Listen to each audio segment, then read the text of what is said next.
Ambil sapu, bersihkan. Ambil apalah air atau ambil apakah sehingga kemudian semut itu bersih semuanya. Begitupun bala yang turun.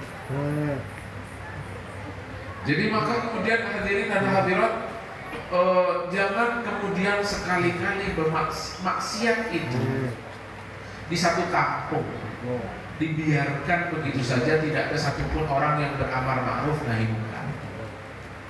Karena amar ma'ruf nahi munkar ini perintah wajib. Wajib, jangan sekali-kali diremehkan. Taulah pian, ini kalau saya ingat di sini, nah tuh orangnya tuh cicak tuh, nah ini cicak nih. Taulah pian, cicak ini di agama kita, di ajaran kita Islam, sunnah untuk membunuh cicak. Riwayatnya sahih. Riwayat dari Al-Imam Muslim, siapa orang yang membunuh, ujar Nabi nih, ujar Nabi Idrus nih, ujar Nabi, siapa orang yang membunuh cicak dengan satu kali pukulan mendapat pahala 100 kebaikan. Satu kali pukulan cicak mati, 100 kebaikan. Dua kali pukulan cicaknya baru mati, mendapatkan di bawah dari 100. Kenapa? Cicak ini kan gak berakal, gak berdosa, kok bisa disuruh bunuh itu loh. Saya pernah dapat pertanyaan tuh dari santri. Ketika ngajar dikirimin surat. Biasa saya kalau mau tanya jawab, saya suruh tulis surat, kirim ke depan, baru saya baca satu-satu. Ada satu yang bertanya, Habib, katanya membunuh cicak satu dapat 100 kebaikan. Bagaimana hukumnya jika saya ternak cicak sampai banyak, kemudian saya bunuh massal? Ya, lalu banyak. Maka jawabannya saya buka dengan bahwa cicak itu memang sunnah dibunuh, tapi jangan kau habiskan hidupmu untuk ternak cicak lalu kau cari pahala dari membunuh cicak massal. Kalau dapat, gak perlu cari, berangkat dari rumah jam 7 pagi, pulang jam 5, ditanya tetangga mau kemana Pak? Mau cari cicak. Dapat sekarung, boleh dibunuh, bukan begitu, ya. Maksudnya itu pendapat di sini ada dibunuh. Kenapa memang harus dibunuh? Apa iya Islam itu agama yang kejam sampai cicak yang tak berakal disuruh bunuh? Nah, ini sekurang-kurangnya ada 3 jawaban. Ini masih ada kaitannya dengan amar ma'ruf nahi munkar. Sekurang-kurangnya, Bapak tahulah kenapa cicak disuruh bunuh? Satu, pada zaman Nabi Ibrahim saat itu yang kemudian dibakar oleh Raja Namrud, itu binatang-binatang melata, cicak, burung semua itu berbondong-bondong. Kemudian ada sebagian hewan yang memadamkan api Ibrahim, yang saat itu berkobar begitu besarnya. Ada burung pipit yang bawa air, burung bawa air. Kata hewan-hewan yang lain, burung, ngapain kau bawa air? Sama sekali air yang kau bawa tidak dapat memadamkan api itu. Apa kata ujar burung? Wahai hewan-hewan, dengarkan. Memang iya air yang saya bawa tidak berdampak apapun kepada api itu, tapi paling tidak saya sedang menunjukkan berada di posisi apa saya sekarang sedang berada. Apakah saya berada di dalam mendukung kebenaran atau justru sebaliknya saya mendukung kezaliman? Paling tidak saya menunjukkan bahwa saat ini saya sedang memerangi kezaliman. Karena sesekali Allah tidak pernah bertanya bagaimana hasil usahamu, tapi Allah bertanya dan menuntut apakah engkau berusaha. Karena tidak pernah Allah menuntut bagaimana hasil yang kau lakukan, tapi Allah Subhanahu wa ta'ala bertanya dan menuntut apakah kau melakukan. Pahamlah kira-kira. Air yang dibawa oleh burung itu tidak berdampak apapun. Ternyata ada beberapa hewan, di antaranya cicak. Bukannya memadamkan api Ibrahim, malah dia meniup-niup semakin kemudian api itu supaya semakin besar. Padahal sama sekali tidak berdampak apapun tiupan cicak. Pahamlah kira-kira. Memang cicak tidak ikut andil di dalam kezaliman itu, tapi dia sedang menunjukkan berada di mana, berada di pihak mana cicak, di kebenarankah atau di kezaliman. Maka kemudian sampai dianjurkan oleh Rasulullah untuk bunuh tuh cicak. Bunuh. Jangan nanti bertanya, bertakun, buat apa Beb? Itu kan kakek moyangnya dulu Beb, zaman Ibrahim ini kan anak cucunya gak punya salah apa-apa Beb. Sampai segitunya Islam kejam. Kok bisa cicak dibunuh, gak punya dosa, gak punya apa, yang salah kakek moyangnya, anak cucunya kena bunuh. Jawabannya adalah begini Bapak Ibu, bukannya kemudian Islam itu dendam kepada cicak karena membantu menghidupkan api yang sedang membakar Ibrahim, lalu anak turunnya yang tak berdosa ini, tak berakal ini kemudian disuruh bantai, bunuh semua. Bukan dendam begitu Bapak Ibu, seakan-akan, lihat, dengarkan, Rasulullah SAW seakan memberi pesan penting. Jangan kau sekali-kali berada di pihak pendukung atau pendukung kezaliman. Cicak yang tak berakal saja ketika dia berada memihak kepada kezaliman dikecam, dikutuk sedemikian rupa, yang tak berakal. Apalagi kau wahai manusia yang berakal, diberi iman oleh Allah. Jangan sekali-kali kau tunjukkan amar ma'ruf nahi mungkar. Tunjukkan ada di pihak mana kau berada. Amar ma'ruf nahi mungkar. Sekali lagi, amar ma'ruf nahi mungkar jangan diabaikan. Melihat orang bermaksiat, tegur. Kadang nyaman lebih baik. Supan. Nah, kalau katanya supan artinya Anda rela jika bala dan musibah itu turun, bukan hanya menimpa yang bermaksiat saja, tapi seluruhnya akan tertimpa musibah itu. Ya, jadi amar ma'ruf nahi munkar itu penting sekali. Jangan tuh sampai cicak aja, kata Sa'ad ibnu Abi Waqqas. Sa'ad ibnu Waqqas, sahabat Nabi Sallallahu Alaihi Wasallam, mengatakan amarna Rasulullah Sallallahu Alaihi Wasallam biqatlil waza'i wa sama bil fusaiqah. Rasulullah Sallallahu Alaihi Wasallam memerintahkan kami untuk membunuh cicak, ujar Sa'ad bin Abi Waqqas. Lalu kemudian Rasulullah memberi nama cicak itu binatang kecil yang fasik, fusaiqah, binatang kecil yang fasik, dikutuk sedemikian rupa luar biasa untuk memberi pelajaran. Kalau cicak yang tak berakal saja dikutuk, apalagi manusia yang berakal. Dari itu pentingnya, begitu pentingnya amar ma'ruf dan nahi munkar. Makanya saya lihat, Bapak tahulah, nih jangan ribut lagi, sudahlah masalah-masalah yang tak penting. Sekarang ini kita punya masalah yang lebih penting dari hal-hal yang remeh yang hanya sekedar meributkan nasab. Ada lagi yang meributkan bahasa. Ada bahasa cacing, ada bahasa hujan, bahasa Suryani. Mau kali ingat kata kufran. Ada yang bisa bahasa cacing di sini? Belum bisa. Mas Asyidil Hasyat Asyida.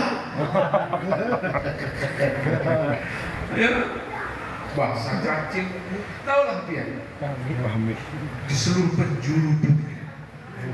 Sekarang mereka sedang sibuk mengantisipasi perang dunia ketiga.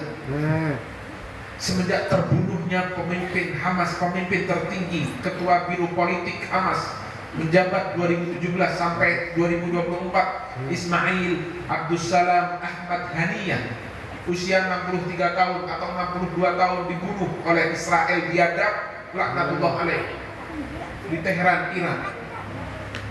Dari itu dunia sedang sibuk-sibuknya mengantisipasi bagaimana yang memberi dukungan, bagaimana ini, bagaimana itu. Indonesia sibuk wabakoli,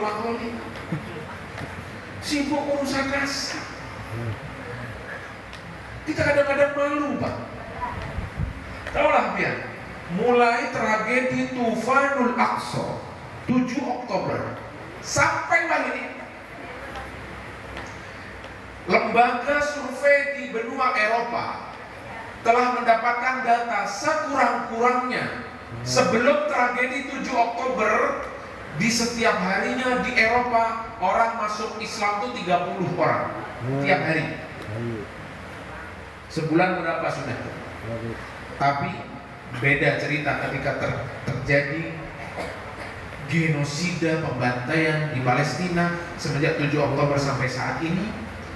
Di benua Eropa setiap harinya bahkan mencapai 800 orang per hari masuk berbondong-bondong kepada Islam. Taulah ya, saya mendapatkan datanya baru kemarin dari Mu'alaf Center. Di Indonesia sebaliknya, per hari Indonesia orang yang murtad 400, tidak kurang dari 450 orang per hari. Indonesia ini mau kemana? Bapak, biar jangan Bapak mau kemana? Arahnya ini mau kemana?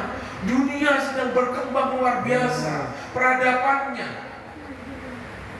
Eropa, Pak, negeri kafir, perkembangan luar biasa.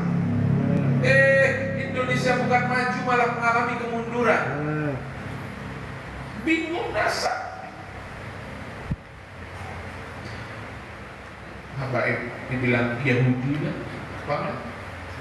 Terus kalau Yahudi nggak bisa masuk surga, anggap aja Yahudi, anggap aja Yahudi dah. Nah, terus kalau Yahudi nggak bisa masuk surga, bisa. La ilaha illallah. Maka ini yang kita harus sadari. Baiklah, yang nggak penting nggak usah dihiraukan. Kita punya saudara-saudara yang tiap hari mereka dengar bombardir yang tiada hentinya. Anak-anak berceceran mayat-mayat mereka. Taulah Ismail Haniyah itu, sebelum beliau syahid, beliau sudah mengorbankan di antara keluarga besarnya, anak, cucu, menantu. Mereka semua syahid. Jumlahnya ada 60 orang, keluarganya Ismail Haniyah saja. Ada cucunya, anaknya, menantunya, iparnya, 60 orang, bapak-bapak, ibu-ibu. Malu kita, malu. Indonesia yang katanya mayoritas Muslim, peradabannya luar biasa, ayo tunjukkan. Kok malah ribut barang-barang yang nggak penting begitu?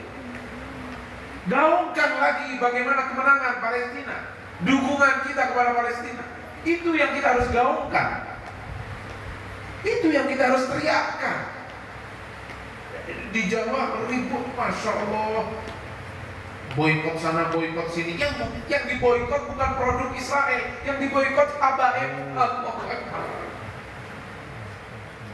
Ada pendukung habaib, ada pendukung tesis, ada pendukung ini, bentrok. Ini kalau boleh saya bilang, ini tipu daya Zionis, tipu daya Yahudi yang tidak ingin Indonesia fokus kepada tanah Palestina. Dialihkan perhatiannya. Bapak tahulah kira-kira bagaimana cara menghancurkan Islam, khususnya di Indonesia ini. Benturkan ulamanya, benturkan habaibnya dengan para tuan-tuan guru, para kiainya. Hancur Islam.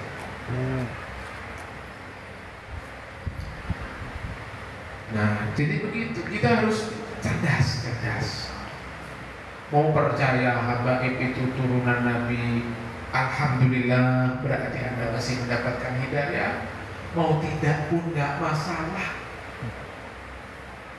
Hak ada. Para habaib tidak mengemis penghormatan kok. Ada. Kalau ada para habaib yang mengemis untuk harus menghormati oknum habaib. Banyak para habaib yang tawadhu, yang tidak ada menyebar fitnah, menyebar provokasi. Banyak habaib yang jalannya lurus, mengajarkan umat kepada yang benar, hak-hak, batil-batil. Jadi begitu. Sudahlah, ayo fokus ke depan, jalan bareng, bergandengan tangan. Ukhuwah Islamiyah, umat Islam tidak boleh terpecah belah hanya karena hal-hal remeh ini. Dari itu maka kita harus bersyukur kepada Allah Subhanahu wa taala. Alhamdulillah kita di Indonesia ini serba nikmat, serba ada semua. Ayo lihat sana tuh di Palestina. Bagaimana ketika makanan itu turun dari pesawat-pesawat pengirim bantuan, mereka berbondong-bondong berebut makanan yang tak seberapa itu. Ada yang dapat, ada yang tidak. Ada yang hanya kemudian memilih atau mengambil sisa-sisa yang berceceran. Kita alhamdulillah. Tahulah biar kenapa mereka tidak kemudian langsung menyerahkan saja, ya sudah, ini ambil Gaza, daripada anak-anak kalian bunuh, ambil saja ini. Kenapa mereka tidak lakukan itu? Apa? Ternyata jawaban mereka, kenapa sampai saat ini kami memberi perlawanan yang begitu hebat, bahwa tanah Palestina ini adalah tanah kami, yang di dalamnya ada Masjidil Aqsa, tanah suci umat Islam seluruh dunia. Ketika saya dengar itu, Bapak, terharu, begitu terharu saya. Tanah suci itu bukan hanya milik orang-orang Palestina yang tinggal di Gaza dan sekitarnya.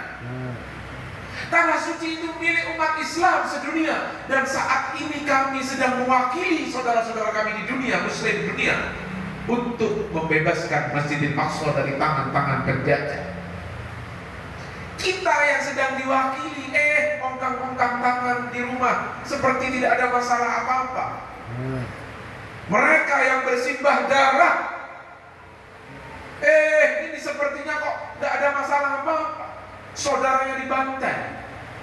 Benar apa yang diucapkan Nabi, ujar Nabi, man lam yahtam bi amril muslimin falaysa minhum. Orang yang kada peduli dengan saudara-saudara muslimnya, perkara urusan saudara muslim sesama saudara, maka dia bukan termasuk orang muslim.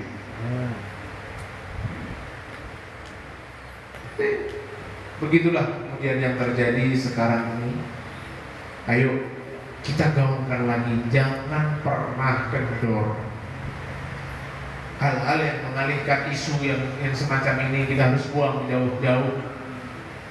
Beruntunglah pian yang tinggal di Kalimantan Selatan khususnya, yang merasakan begitu besar manfaat dari apa yang diajarkan, diwariskan oleh Tuan Guru kita, Guru Skumpul. Bagaimana Tuan Guru kita mengajarkan luar biasa. Subhanallah, mencintai para dzurriyyah Nabi, para habaib, para alim ulama. Itu kita pegang teguh. Jangan ikut-ikutan, jangan kemudian tolak-toleh. Kita punya pegangan, kita punya pegangan yang merupakan rantai emas. Satu demi satu rantai itu bersambung sampai kepada Rasulullah Sallallahu Alaihi Wasallam. Pegang teguh itu apapun yang terjadi, karena rantai emas itulah yang akan menggeret kita sampai kepada surganya Allah. Amin ya Rabbal, amin ya Rabbal, amin ya Rabbal alamin. Mudah-mudahan aman di Kalimantan, aman. Amin. Tambak Biting aman. Negara aman. Insya Allah mudahan saya berharap bapak-bapak, ibu-ibu semua, khususnya masyarakat Tambak Bitin, tahulah Pian, kalau Pian ada berisi satu kampung itu ada kemudian pondok pesantren, ada majelis ta'lim, untungnya Pian luar biasa. Saya pernah ditugaskan di Papua, hampir 2 tahun saya di situ. Saya masuk ke daerah pedalaman, minoritas orang Muslim jarang sekali, Pak. Bupatinya saat itu pas kebetulan baik, ada minoritas dibangunkan masjid. Saya masuk ke masjid 2-3 orang sholat jamaah 5 waktu.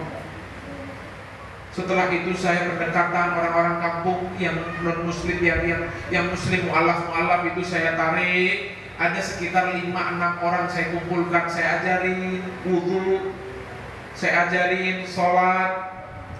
Taulah ketika saya masuk masjid apa yang terjadi? Mereka nangis luar biasa. Menangis mereka. Apa kata mereka? Habib, ini yang kami harapkan puluhan tahun yang lalu sampai sekarang. Tidak ada hal-hal semacam ini masuk ke kampung kami.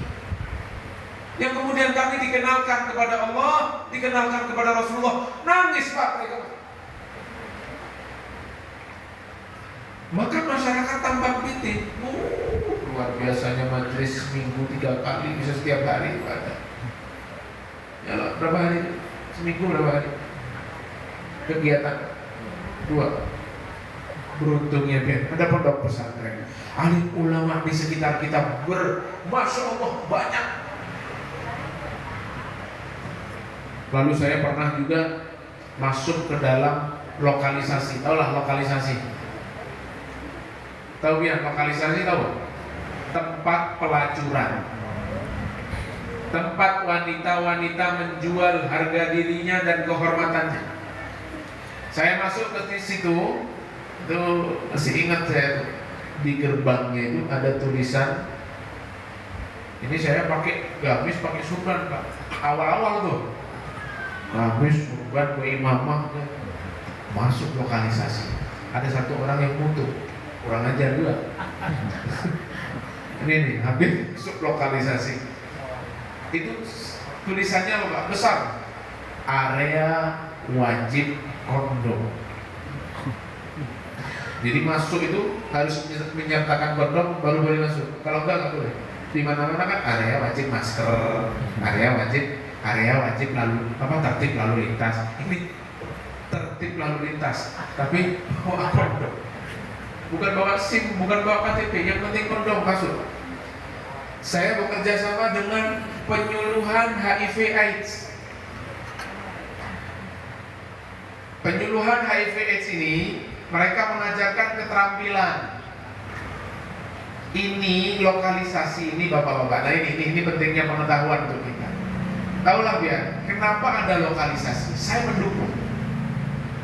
Kalau nggak ada nggak perlu diadakan. Maksudnya kalau sudah ada, dukung. Dukung kayak apa maksudnya? Bukannya dibubarkan.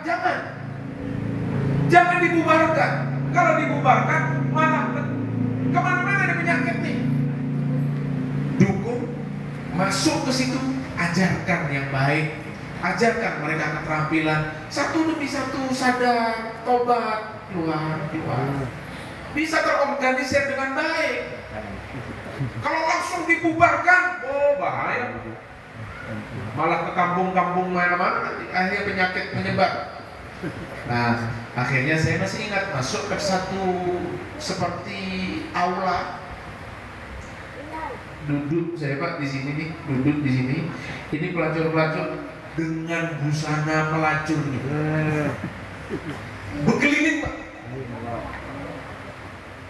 Kalau guru asal jangan ke sana, guru bahaya.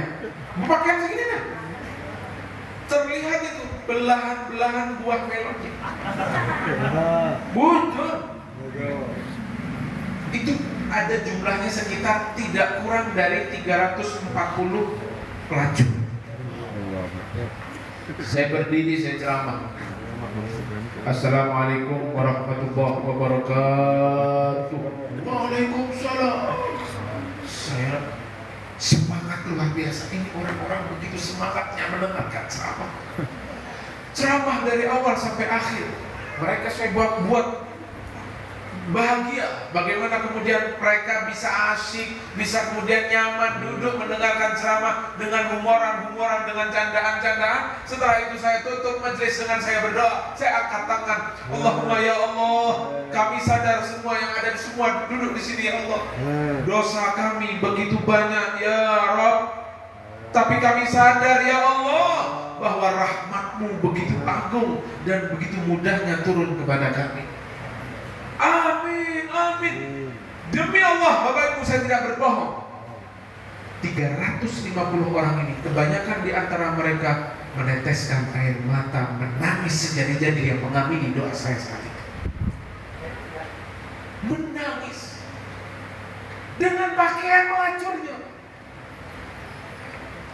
Allah, akhirnya waktu demi waktu ada di antara mereka yang sudah kemudian taubat keluar, sampai kemudian di akhir saya mau pulang ke Jawa mengakhiri tugas itu, saya dengar kabarnya dari 340 sekian para pelacur itu, kemudian saya mau pulang itu tinggal 100, kalau nggak salah 113 atau 112 orang. Ada yang keluar taubat, ada yang kemudian memiliki keterampilan, diajarkan oleh penyuluhan itu, lalu dapat pekerjaan, kerja jadi tukang jahit, apa dan lain sebagainya. Begitu seharusnya amar ma'ruf nahi munkar. Jadi amar ma'ruf nahi munkar itu ada caranya, nggak sembarangan. Syarat utama amar ma'ruf nahi munkar adalah ketika kita melakukan nahi munkar, jangan sampai terjadi kemungkaran yang lebih dahsyat, yang lebih besar. Jangan main bubarkan, jangan main usir, jangan main habiskan, jangan, nggak boleh begitu. Coba lihat, dulu Rasulullah pernah, sudah mau subuh gini Pak. Hah? Lanjutkan kan ini? Terakhir, kelanjutan. Terakhir, dengarkan nih Pak. Rasulullah dulu ada satu kemudian Badui.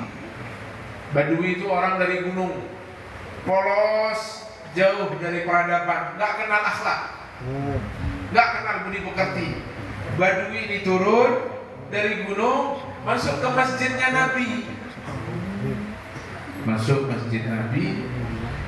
Ada saat itu ada Nabi sedang berdiskusi dengan para sahabatnya.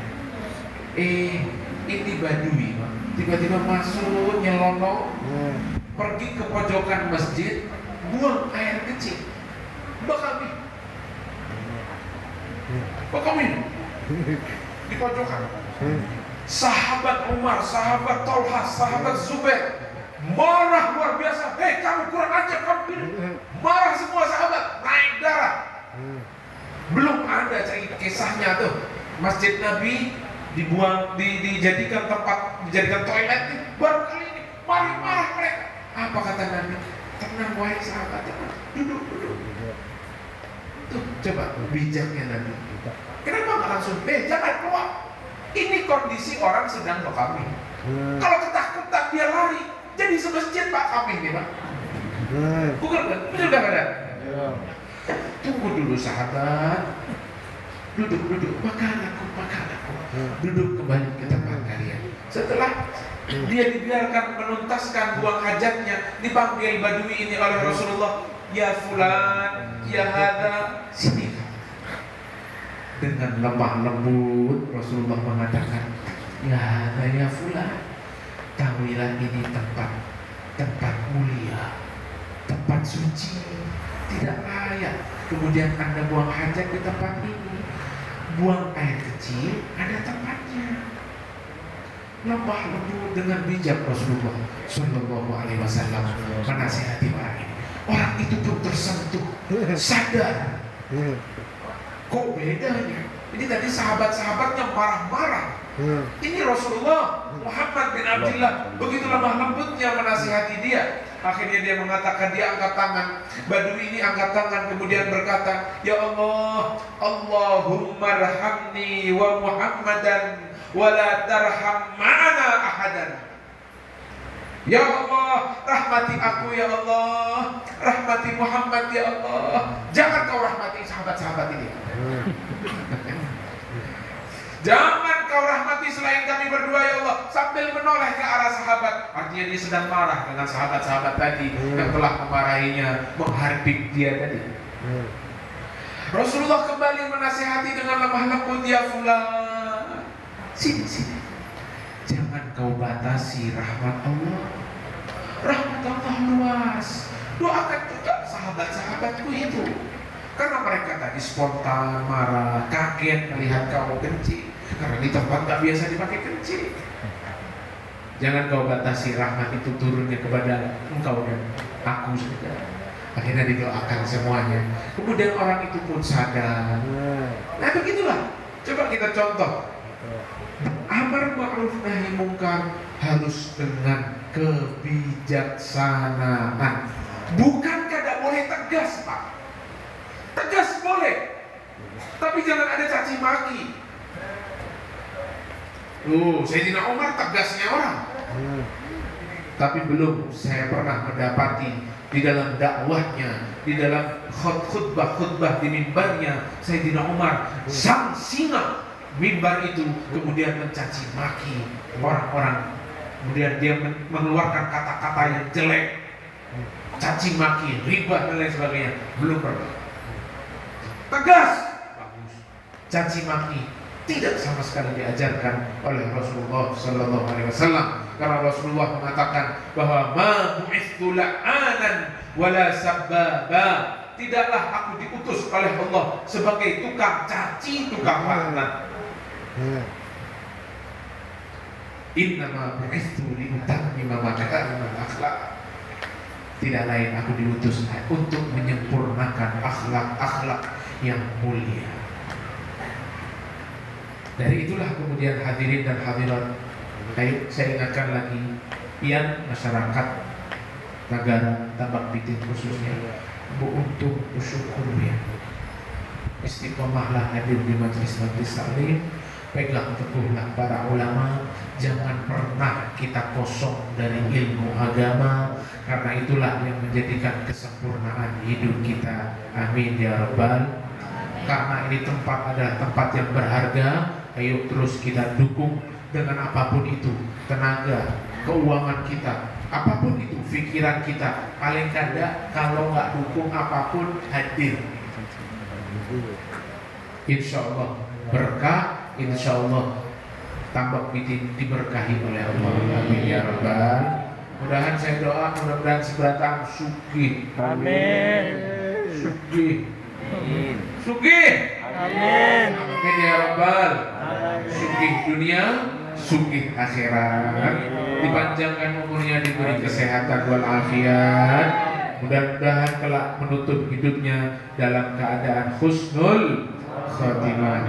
Ilahi lastulil firdausi ahla wa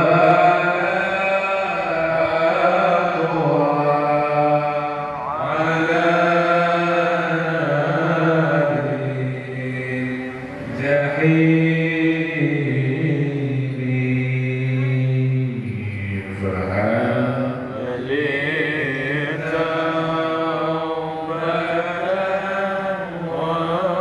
Semuanya baca Dhunubi fa'innaka ghafirun dzambil azim. Semua sekali lagi.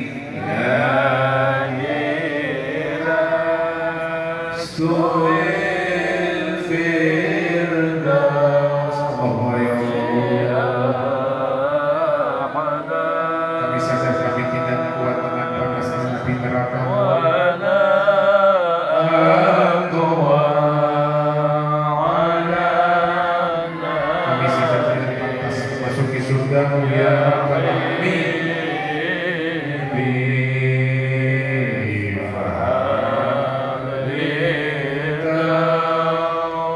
satu-satunya harapan kami ya Allah, ampuni dosa kami, bukakan pintu taubat untuk kami ya Rabbal Alamin. Fa innaka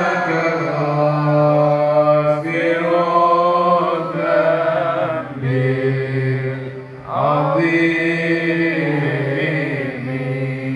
Allahumma arhamna wa la marhumat wa rafa'na ba'dina farqan ma'zuman wa la taj'al fina wa la ma'na wa la arshaka wa la mahruma. Sallallahu alaihi wa sallam walhamdulillahi rabbil alamin. Wassalamualaikum warahmatullahi wabarakatuh. Waalaikumsalam warahmatullahi wabarakatuh. Terima kasih kita ucapkan kepada yang mulia Habib. Mudah-mudahan kita dapat mengamalkan dalam kehidupan kita sehari-hari, dan setelah kita beringat mudah-mudahan kita dipanjangkan Allah umur dan bisa berhadir untuk di Islam ini dan kita bersama dengan Habib tadi. Insyaallah untuk malam Sabtu yang akan datang insyaallah Guru Muhammad Nur dari Kalwa. Sekali lagi insyaallah untuk malam Sabtu yang akan datang